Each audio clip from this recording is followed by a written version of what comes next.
Good morning all. જય શ્રી કૃષ્ણ, જય સ્વામિનારાયણ, જય માતાજી, જય દાણવા બેટા. કેમ છો બધા? મજામાં? સ્વાગત છે તમારું અમારા આજના નવા બ્લોગમાં. તો સવારના 8 વાગી ગયા છે અને શિવાન ગયો છે સ્કૂલે. આજે છે એની સ્કૂલમાં ગણપતિ સેલિબ્રેશન. આ બાજુ અમારે આરુભાઈ જાગીને ચા દૂધ પીવા સૂઈ ગયા છે. કેમ?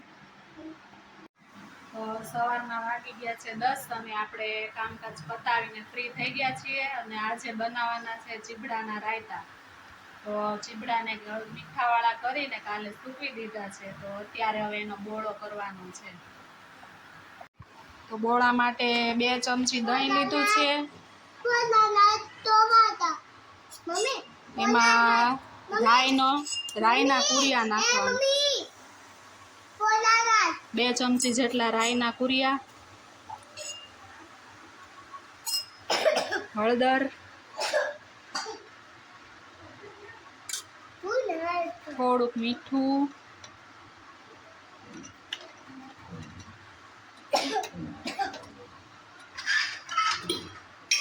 અને તેલ થોડું.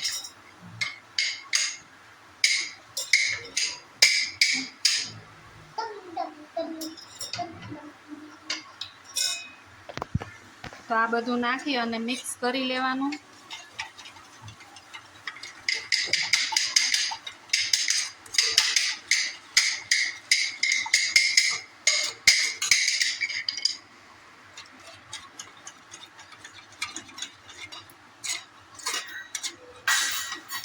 અને આને હવે 2 કલાક માટે આથો આવવા માટે મૂકવાનું છે.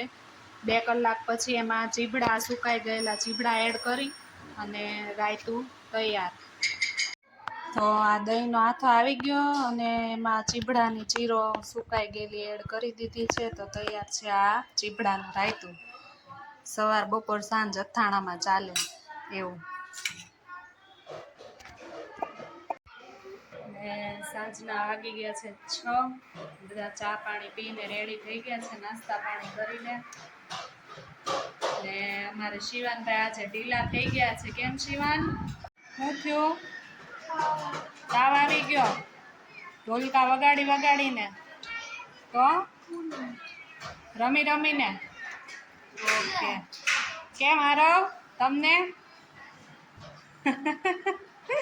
આરવભાઈને તાવ આવી ગયો હતો, પણ એને તો વળી સારું છે. શિવાનની દવા લઈ આવ્યા છે. કેમ શિવાન? તો સાંજના 8 વાગી ગયા છે અને આજે જમવામાં ખાલી ખીચડી જ બનાવી છે. ખીચડી રેડી થઈ ગઈ છે બનીને.